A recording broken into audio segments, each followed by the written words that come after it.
오늘이 무슨 날인 줄 아십니까 혹시? 예, 3.1절입니다. 예. 일부 때는 제가 물으니까 주일입니다 그런 분이 계셨는데 3.1절입니다. 107주년 3.1절입니다. 1919년 3월 1일입니다. 한번 여러분 사진 한번 보십시오.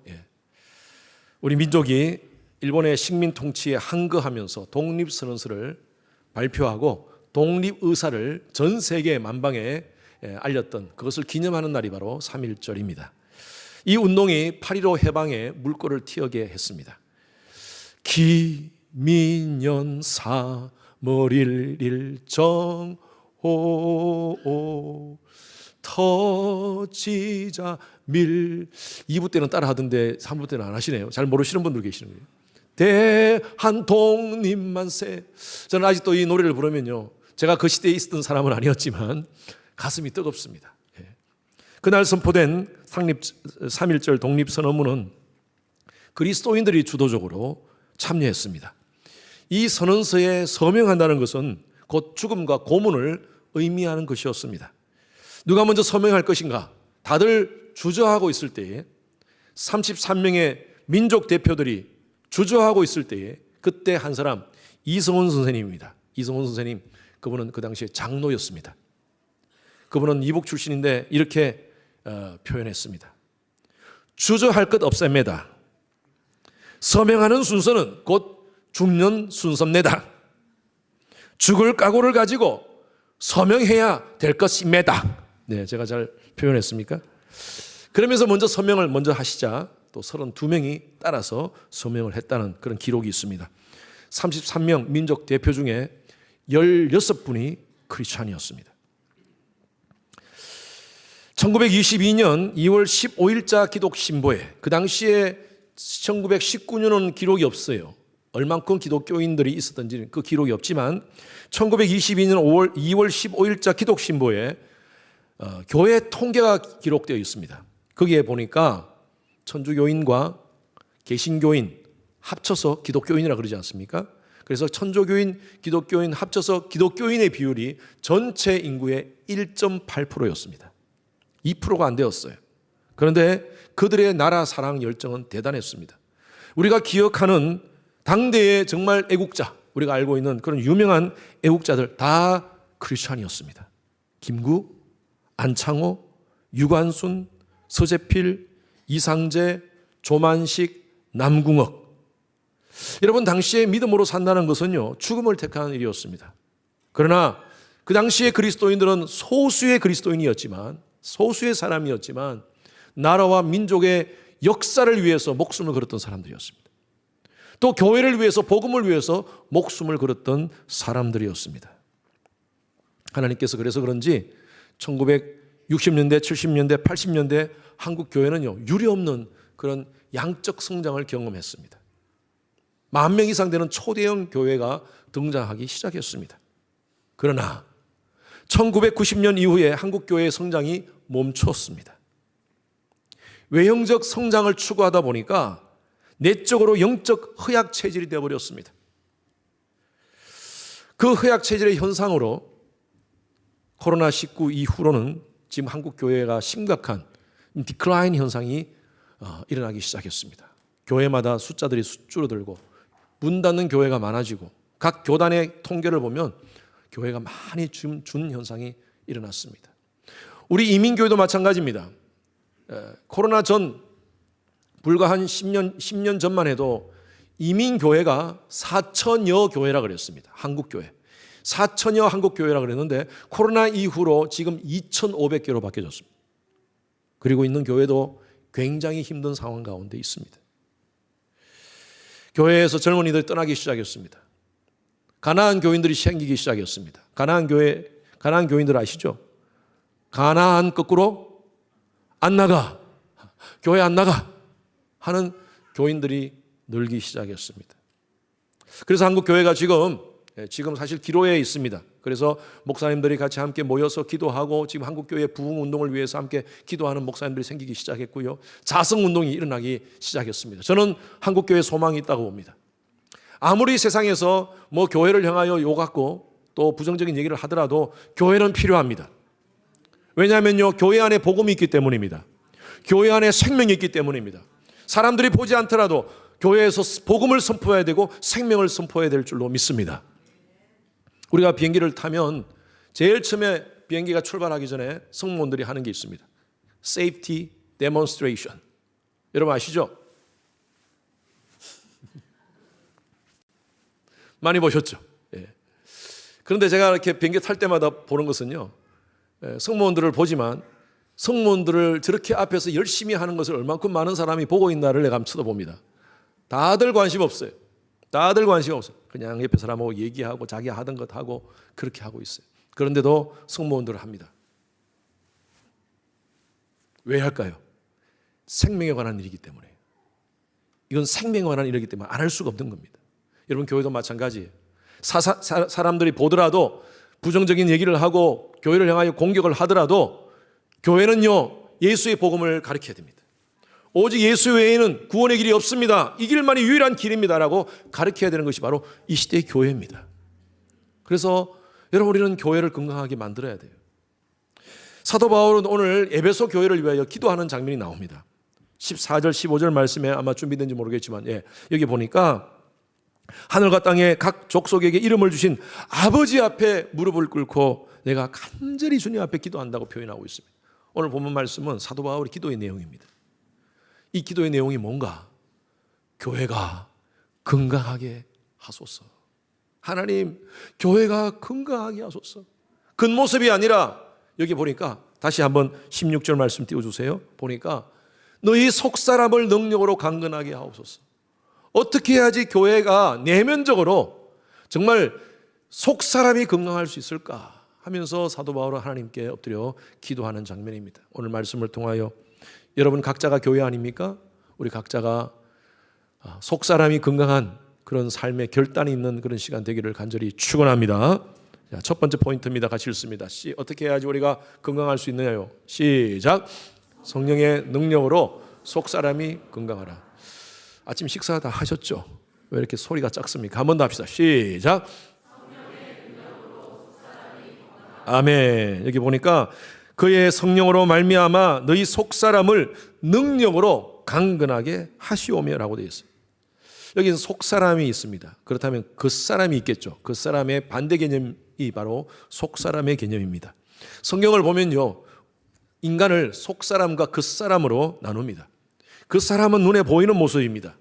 그 사람의 외모, 또 학벌, 스펙, 지위, 직업 이런 것이 그 사람의 겉사람의 모습이겠죠. 속사람의 모습은 보이지 않는 것입니다. 인격이라든지 품성이라든지. 그래서 겉사람을 외면으로 표현한다면 속사람은 내면으로 우리 이해하시면 되겠습니다.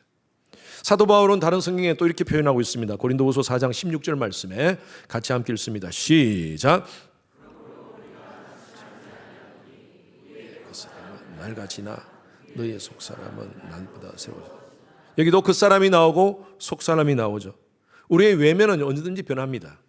시간이 지나면 주름살도 생기고 또 머리에 또 새치도 생기고 또 머리도 희게 되고 그렇게 되지 않습니까? 제가 얼마 전에 오스틴에 모임이 이 한인회 모임이 있어서 제가 기도를 부탁을 받아서 갔습니다. 그런데 참 오래간만에 보는 분이 계셨어요. 한 7, 8년 된 것 같아요. 그분이 저를 보고 목사님, 아이고 목사님 한 번 전혀 안 변하셨네. 똑같으시네. 제가 목사님 한 7, 8년 전에 반 것 같은데 똑같으신 것 같습니다라고 얘기하시더라고요. 그분이 저의 겉사람을 보고 얘기한 것 같아요. 근데 저희 속사람은 그렇지 않습니다. 어제도 제가 제 아내가 여보 머리가 너무 흰 것 같아. 그래서 머리를 좀 염색을 좀 하자 해서 어제도 염색을 했는데 그리고 사람들은요 판단할 때 그 사람의 겉사람만 봅니다. 내면을 못 봅니다. 사람들이. 아무리 운동을 하고 건강 음식을 먹고 이리저리 성령으로 당기고 해도 그 사람은 결국에는요 다 낡아지고 부패됩니다. 이 말씀대로 그 사람은 낡아지나 그렇게 표현되어 있잖아요. 사도 바울이 기도하는 것은요 그 사람이 아니라 속 사람을 위해서 기도하고 있어요. 하나님은 우리의 중심을 보시는 줄로 믿습니다. 우리의 속 사람을 보십니다. 사무엘이 이스라엘 왕을 뽑으라고 하나님께서 말씀하실 때 이세 가정에 가서 자녀들을 다 봅니다. 그리고 그 자녀들을 다 보는데 첫 번째 아들 엘리압을 보고 이야 너무 멋진 거예요. 얼굴도 잘생겼고 키도 크고. 그래서 이 엘리압을 이스라엘의 왕으로 추천합니다. 하나님 앞에 데리고 갑니다. 하나님 이스라엘 왕감입니다 하고 출전하니까 하나님이 노노노노노. 그러면서 사무엘에게 뭐라고 얘기하십니까? 그의 용모와 키를 보지 마라. 사람은 외모를 보거니와 나는 그 사람의 중심을 보느니라. 하나님은요 우리의 속 사람을 보십니다. 그럼 우리가 어떻게 속 사람을 건강하게 할 수 있을까요? 오늘 말씀에 보니까 다시 3장 16절 말씀을 띄워주세요. 오늘 말씀에 보니까 그의 성령으로 말미암아 우리 속 사람을 강건하게 하옵시고, 그의 성령, 바로 성령으로 강건하게 하옵시고 라고 표현하고 있습니다. 성령이 무엇입니까? 우리가 신앙생활 하신 분들은 성령에 대해서 많이 들었어요. 그런데 성령이 뭐냐고 하면 잘 또 이해를 못 하시는 분들이 있습니다. 처음으로 성령이라는 영이라는 표현이 등장하는 것이 바로 창세기 1장 2절입니다. 그 말씀에 보면 땅이 공허한 상태, 그리고 혼돈 상태에 하나님의 영이 그곳에 임했다 그랬어요. 그리고 여기에 바로 영이라는 표현이 바로 히브리 말로 르하흐라는 단어입니다. 이 르하흐라는 단어는요 생명이라는 의미가 있고, 그리고 공허 속에서 역동적인 그런 의미가 있습니다. 바로 이 르하흐는요 혼돈과 공허뿐인 그런 속에서 창조의 활동을 시작하시는 하나님의 영을 의미하고 있습니다. 에스겔서 37장 3절 말씀에 보면 하나님은 에스겔을 데리고 바짝 마른 그런 언덕으로 데려갑니다. 그곳에 가보니까, 꼴짝에 가보니까 거기에는요 마른 뼈가 쫙 너부러져 있는 거예요. 에스겔에게 묻습니다. 이건 환상입니다. 에스겔에게 묻습니다. 이 뼈들이 살 수 있느냐? 그렇게 묻습니다. 그러니까 에스겔이 뭐라고 얘기냐면 주께서 아십니다. 하나님이 에스겔에게 말해요. 마른 뼈가 말씀을 들을 때 살아나게 되느니라. 그래서 에스겔이 말씀을 대언합니다. 그러니까 이런 현상이 나타났습니다. 37장 10절 말씀에 다 같이 읽습니다. 시작. 내가 그 명령대로 대언하였더니 생기가 그들에게 들어가매 그들이 곧 살아나서 일어나 서는데 극히 큰 군대더라. 바로 여기 생기가, 바로 이 생기가 나오잖아요. 그 생기가 바로 르하흐입니다. 르하흐.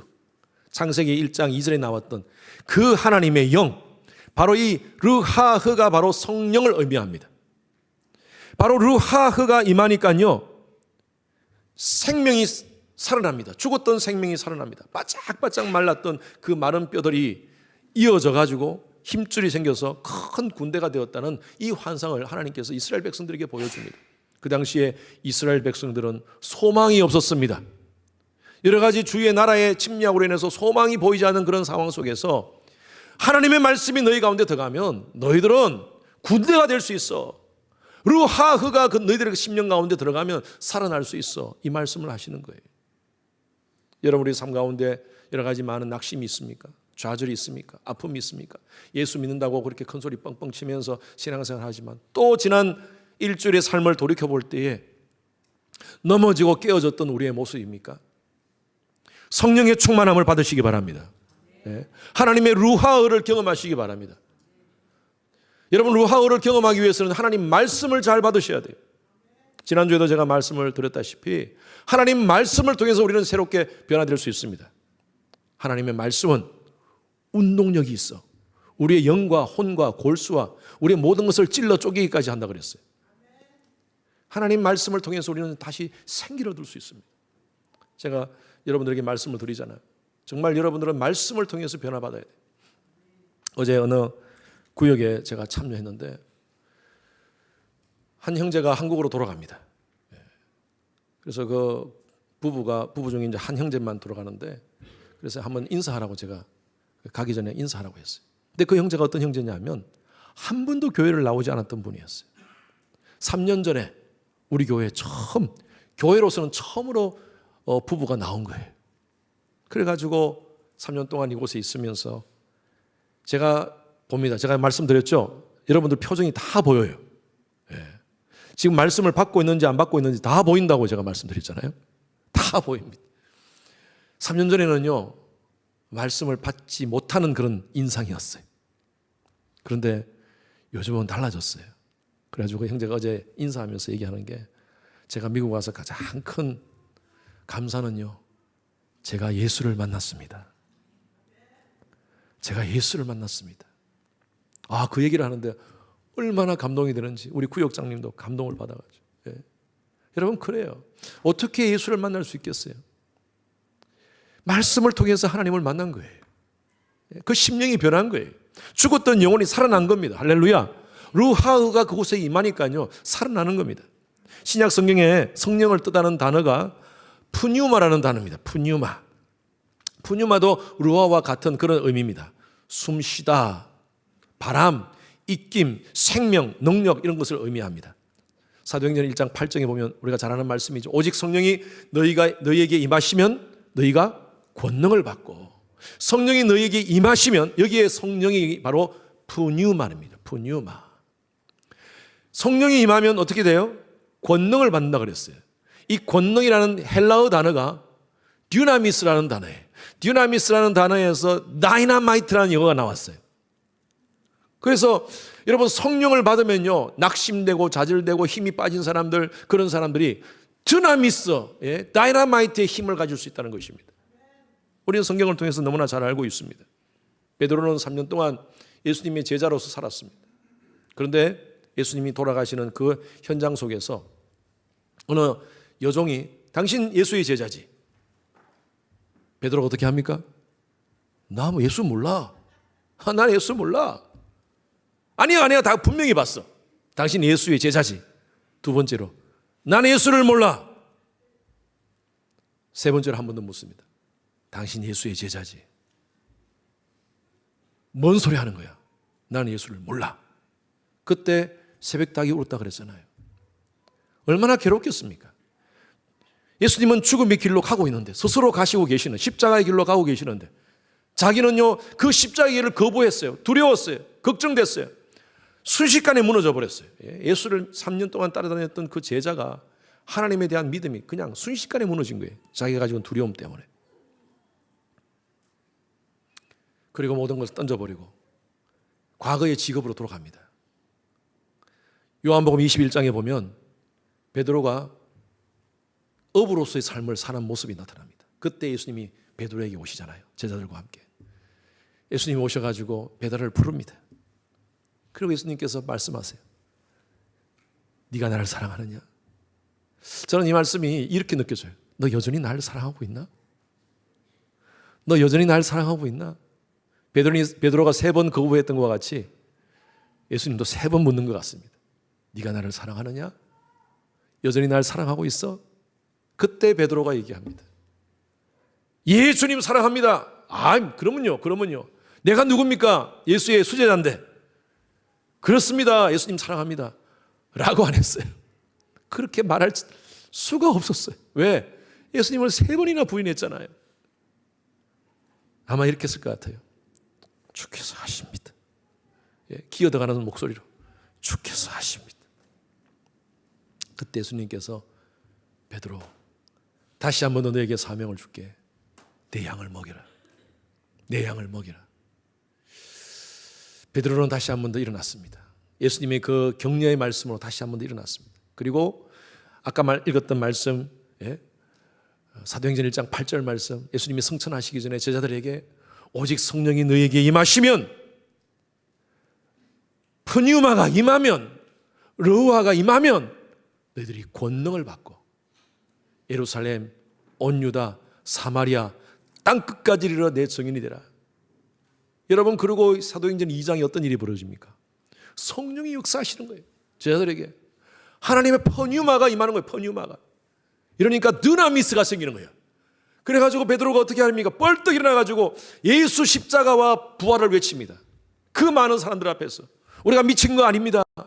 성령의 충만함을 받았습니다. 여러분도 예수 믿고 구원받으십시오. 그러니까 선포하는 거예요. 그러니까 3,000명, 6,000명의 사람들이 주님께로 돌아오지 않습니까? 여러분, 이 힘이 어디서 났어요? 예수님을 부인했던 그 베드로가, 그렇게 연약했던, 정말 죽음 앞에서 두려워 덜덜 떨던 그 베드로가 이제는 두려워하지 않아요. 교회사를 보면 성경에는 기록되지 않았지만 베드로가 어떻게 죽었느냐, 십자가에 거꾸로 박혀 죽었다고 얘기하고 있습니다. 예수님처럼 그렇게 똑바로 박히는 것이 아니라 나는 거꾸로 박히겠다, 그렇게 순교했다는 거예요. 여러분, 그런 담대함이 어디서 나왔겠습니까? 성령의 충만함입니다. 전 여러분들의 속사람이 성령 충만함으로 강건해지기를 주님의 이름으로 축원합니다. 그러면 담대해질 수 있어요. 파워가 생깁니다. 여러분, 우리 겉사람 건강 관리하기 위해서 몸부림치지 않습니까? 열심히 운동도 하고 규칙적인 식사도 하고 또 건전한 생활 습관도 만들지 않습니까? 우리 겉사람의 건강을 위해서 우리 노력합니다. 속사람도 마찬가지. 여러분, 속사람을 건강하기 위해서는요, 여러분들이 훈련하셔야 돼요. 습관을 만드셔야 돼요. 어떤 습관입니까? 영적인 습관이에요. 말씀과 기도의 습관이에요. 예배에 빠지지 않는 습관입니다. 여러분, 이 예배가 얼마나 중요한지 몰라요. 전 여러분들이 예배에 빠지지 않았으면 좋겠어요. 정말. 주일날 자꾸 이유가 있죠. 교회에 못 올 이유가 있죠. 있습니다. 그런데 그거 누가 만드는 줄 아세요? 사탄이 만드는 거예요. 자꾸 우리가 예배에 빠지게 되면 하나님 말씀을 잘 못 들어요. 여러분, 그 주에 하나님 말씀을 듣지 못하면요, 또 일주일 망가지는 거예요. 우리가 삶 속에, 세상 속에서 세상적 가치로 살아가는 거예요. 그래서 자꾸 말씀은 자주 들어야 돼. 그래야지 힘이 생겨요. 우리가 영적인 싸움에서 싸울 수 있는 이 내면의 힘이 생기는 거예요. 그래서 저는 여러분들이 강건했으면 좋겠어요. 여러분, 속사람을 한번 스스로 한번 진단해 보십시오. 여러분, 속사람 진단법은 겉사람 진단법하고 똑같습니다. 우리가 건강하면 어떻습니까? 입맛이 좋아요. 밥맛이 좋아요. 그렇죠? 속사람도 마찬가지입니다. 건강하면요, 하나님 말씀이 좋아. 하나님 말씀을 사모해. 하나님 말씀을 통해서 변화받아. 제가 여러분들에게 우리 교회 달력의 스케줄대로 하나님 말씀 같이 읽읍시다라고 여러분들 했는데, 여러분 잘 하고 계시죠? 아멘. 속으로 하세요. 속으로. 겉으로 하지 마시고. 너무 소리를 안 내면 제가 상처받을 것 같아서. 아멘. 그렇죠? 아멘. 그렇게 하시는 줄은 믿습니다. 우리 같이 합시다. 같이 해요. 하나님 말씀 읽고요. 또 우리 같이 함께 금요일에도 나와서 함께 찬양하면서 기도하고요. 그렇게 해야지 우리 속사람이 달라져요. 하나님 말씀을 자꾸 대하셔야 돼요. 혹시 시간이 되시면 새벽기도도 나오세요. 요즘 새벽기도가 자꾸 줄어들고 있어요. 아마 저 새성전에 가서 그때 가야지 그렇게 마음을 먹는 분이 계실 것 같은데, 가도 안 올 것 같아. 지금부터 하셔야 돼. 그래서 하나님 말씀을 자주 대하십시오. 하나님 말씀을 여러분 대할 때 우리가 강건해질 수 있습니다. 두 번째로는요, 뭘 해도 기쁨이 있어야 돼요. 뭘 해도 기쁨이 있어야지 여러분들이 강건한 겁니다. 사람이요, 기쁜 사람이, 밝은 사람이 건강한 거예요. 신앙생활도 마찬가지입니다. 교회 봉사하는 것, 교회 와서 섬기는 것, 구역생활 속에서 같이 성도들과 함께 교제하는 것, 기쁨이 있어야 돼요. 억지로가 아니라, 예배 나오는 것도 억지로가 아니라 기쁨으로 나오셔야 돼요. 그래야지 여러분들이 건강한 겁니다. 여러분, 우리 속사람을 건강하게 만드시기를 바라 주님의 이름으로 축원합니다. 히브리서 말씀에 보면 죄와 피 흘리기까지 싸우라 그랬어요. 여러분, 우리는 매일매일 영적 전쟁 가운데 있습니다. 우리 속사람이 건강하지 않고서는요, 매일매일 픽픽 넘어지게 돼 있어요.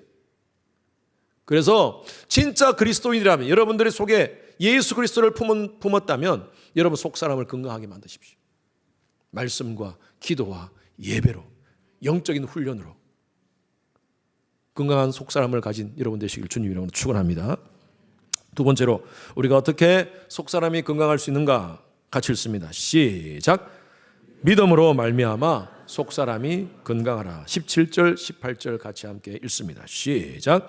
믿음으로 말미암아 그리스도께서 너희 마음에 계시게 하시옵고 너희가 사랑 가운데서 뿌리가 박히고 터가 굳어져서 능히 모든 성도와 함께 지식에 넘치는 그리스도의 사랑을 알고, 여기 계시게라는 말씀이 있죠. 앞부분에 17절 말씀 보십시오. 믿음으로 말미암아 그리스도께서 너희 마음에 계시게 하옵시고라는 말씀이 있습니다. 여러분, 예수님께서 우리 마음을 두드리십니다. 예. 요한계시록의 말씀에 오면 우리가 마음을 열면 그리스도께서 우리 가운데 들어오신다고 그랬어요. 여러분, 예수님이 그냥 들어오실 수 있어요. 확. 그런데 우리 인격적으로 우리를 대하십니다. 우리의 마음을 여셔야 돼요. 여기도 마찬가지입니다. 우리가 예수 그리스도를 믿음으로 말미암아 그리스도께서 우리 마음 가운데 계시게 하라는 거예요. 이 계시게 한다는 원어 뜻이 단어가 카토이케오라는 단어인데 이것은 잠시 머무는 것이 아니라 영구적으로 머무는 겁니다. 카토이케오. 영구적으로 내 마음 가운데 계시게 하는 거예요. 여러분, 우리가 예수를 믿습니다라는 말은요, 예수님을 영접했다는 말이에요. 요한복음 1장 12절 말씀에 예수 그리스도를 믿는 자는 영접하는 자, 곧 그 이름을 믿는 자들에게는 하나님의 자녀가 되는 권세를 주셨다고 그랬어요. 예수 그리스도를 영접하는 것과 믿는 것이 같은 말입니다. 예수를 믿습니까, 여러분? 그럼 여러분들이 예수님을 영접하신 거예요. 여러분 삶에 계시도록, 주인으로 여러분 삶을 통치하시도록 예수님을 주라고 영접하신 거예요. 저는 어릴 때 교회 권사님들이나 또 저희 어머님도 마찬가지고 무슨 일이 있으면 그냥 아이고 주여 주여 그러시더라고요. 그래서 너무 막 상투적으로 그러니까 듣기 싫었어요. 아니 뭘 자꾸 주여 주여 그러나. 또 힘들 때도 아이고 주여, 또 아이고를 붙여가지고 아이고 주여, 왜 저러시나 그런 생각을 했었어요. 그런데 제가 신앙생활을 하면서 또 이렇게 목회를 하면서 이 주여라는 말이 얼마나 좋은지 몰라요. 저도 그냥 주여 주여 합니다, 요즘. 그리고 또 힘들 때는 아이고 주여라고 또 합니다. 하게 되더라고요. 여러분, 우리 마음 가운데 예수가 계시면요, 그냥 주님을 부르는 거예요. 아이고 주여, 왜 이런 상황이 벌어집니까, 주님? 우리 속에 계시는 주님을 부르는 거예요. 주님, 왜 이런 상황이 생깁니까? 그래서 이 주여라는 것이 참 좋은 것 같습니다. 이보다 더 좋은 고백이 없는 것 같아요. 저와 여러분들은 그리스도인들입니다. 이 그리스도인이라는 단어는요, 안디옥 교회에 다니는 교인들을 향하여 안디옥에 있는 사람들이 부른 거예요. 사도행전 11장 26절 말씀 한번 보십시오. 같이 시작. 제 아들이 안디옥에서 비로소 그리스도인이라 일컬음을 받게 되었더라. 아마 이 교회에 다니는, 안디옥 교회에 다니는 이 사람들이, 안디옥 지역에 있는 그 교회죠, 그 교회 사람들이 늘 다니면서 아이고 주여 주여 주여 그랬던 것 같아요.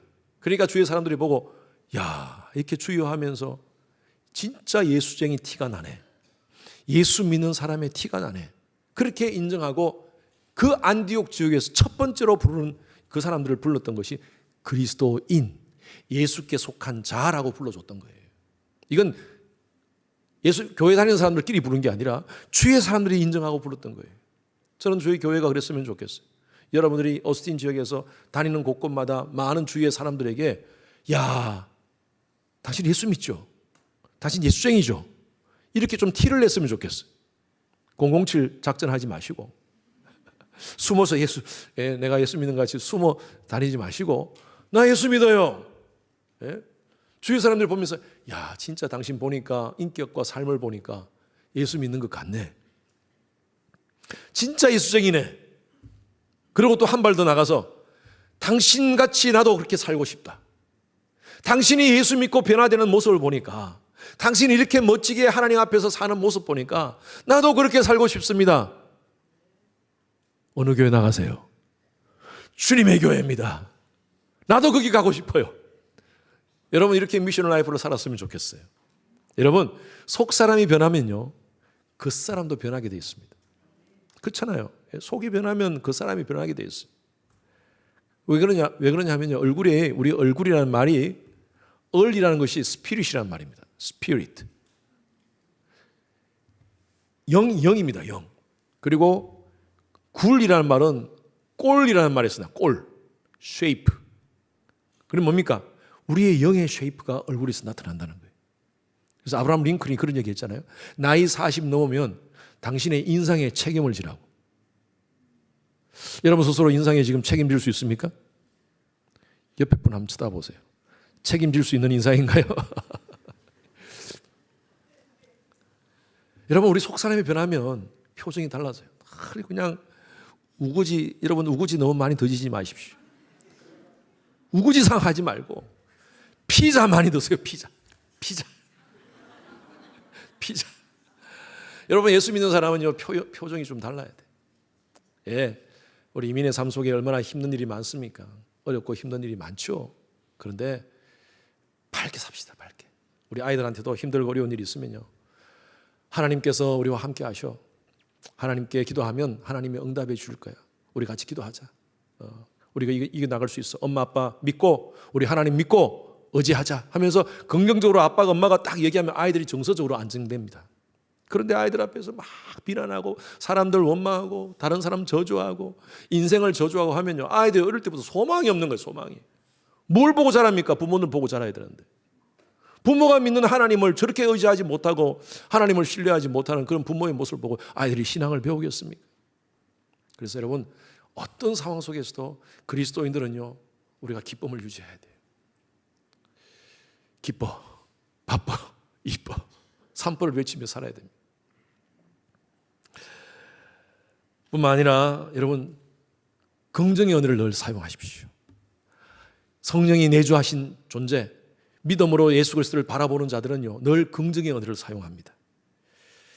시편 109편 17절 18절 말씀 한번 보시기 바랍니다. 다 같이 시작.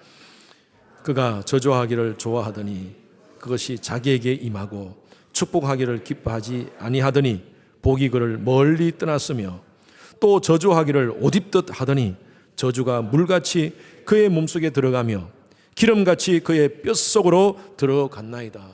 여러분, 우리가 신앙생활을 하면서 나에게 불편하고 힘들게 하는 사람이 있을 수 있어요. 왜? 나하고 생각이 다를 수도 있고 또 관점이 다를 수가 있습니다. 그 사람이 틀린 게 아닙니다. 다를 뿐입니다. 다를 뿐이에요. 부부관계에서도 그렇지 않습니까? 서로 사랑해서 만났는데 서로 의견이 다를 수가 있습니다. 그 다를 뿐이에요. 교회 안에서는 저는 딱 두 사람만 봤으면 좋겠어요. 여러분들이. 내가 사랑하는 사람이 있어요. 정말 나하고 코드가 맞는 사람이 있고 정말 모든 것이 딱 서로 맞는 사람이 있어요. 그런 사람은 내가 좋아하는 사람이고 사랑하는 사람이에요. 그런데 그렇지 않은 사람이 가끔 있을 수가 있습니다. 그냥 내가 아무것도 안 했는데 나를 공격하고 비방하고 나에 대해서 안 좋은 말하고 그런 분들이 있어요. 억울하고 답답해요. 가서 그냥 꿀밤을 주고 싶은 마음도 있어요. 그런데 여러분, 제가 여러분들에게 말씀드립니다. 교회 안에서는요, 첫 번째로는 사랑하는 사람이 있고 두 번째로는요, 불쌍히 여기는 사람만 있기를 바랍니다. 그런 사람을 불쌍히 여겨주세요. 그렇다고 해서 그 사람 불러놓고 내가 너를 불쌍히 여겨줄게 이러면 여러분 싸웁니다. 또 그러지 말고 내가 마음으로 불쌍히 여기면서 나의 기도에 그 사람을 담아놓으세요.